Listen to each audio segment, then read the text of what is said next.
For us, it's just a matter, can you win one basketball game right now? Can you go out tomorrow, play an amazing 48 minutes,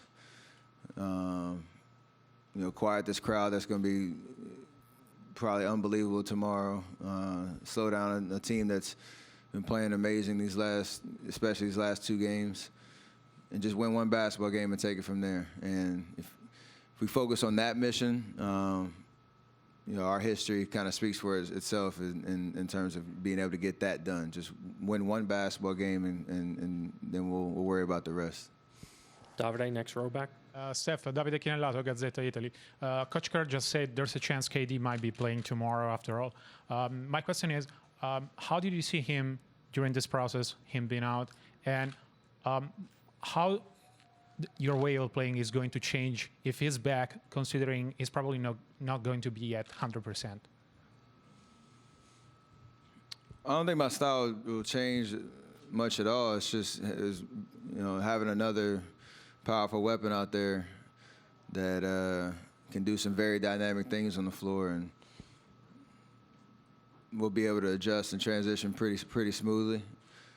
He's been in plenty of finals and has played well, and no matter what percentage he's at, I'm sure he'll be impactful and effective out there. But again, for myself or anybody in our rotation who's been playing a lot of minutes, we just have to be aggressive and smart and competitive, especially on the defensive end. And the rest should take care of itself. Ann here in the front. Steph, Ann Killian with the San Francisco Chronicle. I'm just wondering, as the leader of the team, can you assess the vibe around the team, the mindset going into this situation? I think after Game 4, it was a tough vibe in the locker room, just because you lose 2 in a row at home. Nobody likes that feeling at all, especially in the finals, and it's kind of a little self-reflection of what do we need to do and what do we need to correct for us to stay alive. But I wouldn't say we're down at all. It's mostly just we're anxious for tomorrow to just get out there and play a great basketball game. And I think we're confident in that fact that we can do that. And the best bet for us is just to block out as much noise as possible. Have a great practice today where we hone in on the details that we need to correct and really come with the right mindset of the energy and effort we need to play with our backs against the wall. And again, like I kind of said earlier, we know we can do it.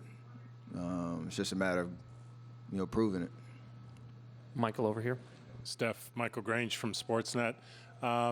This idea of how important it is to take it one possession, one game, blocking out the noise, does that come naturally? Is that something that you can't imagine being any other way, or is it something you've really had to practice and learn and get better at? It definitely comes with experience for sure. Because you could say it, but in terms of you don't know how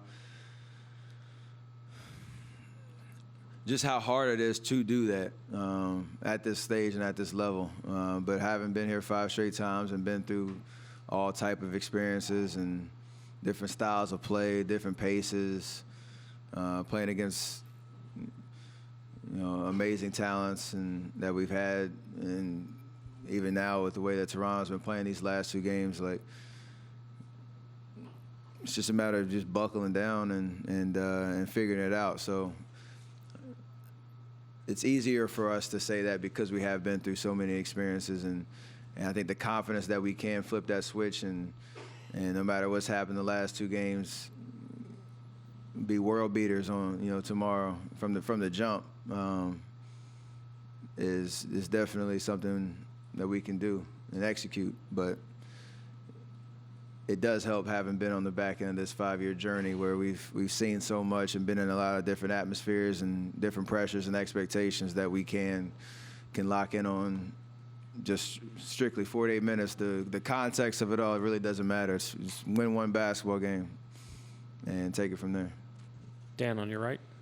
Steph, Dan Wicke with the Los Angeles Times. Along those lines, in a 3-1 series in a Game 5, how much of it is sort of tricking yourself if you're up to play with urgency, and if you're down to not look at sort of we have to win 3, but it's 1? Is this more of a mental test, Game 5s?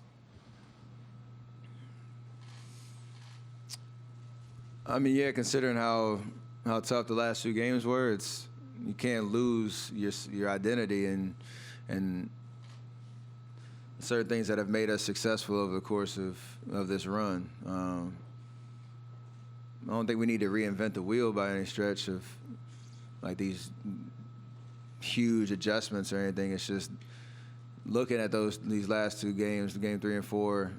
Where we lost them were these 4 to 6 minute mini runs that Toronto went on, and where they put a lot of pressure on us just by how efficient they've been on the offensive end, and felt like they could get any shot that they wanted to.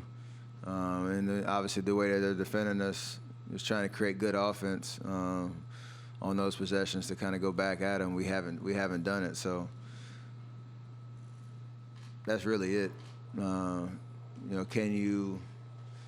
Can you see the picture and envision what we need to do out there and turn that into reality by executing it? We have high IQ guys that I feel like won't be rattled by the pressure of that situation, because a couple missed shots here and there, you can start to think like, this might not be our night or stuff like that. That can't creep in. It has to be, in spite of whatever happens, Game 5, just get the job done, no matter how pretty or ugly it is.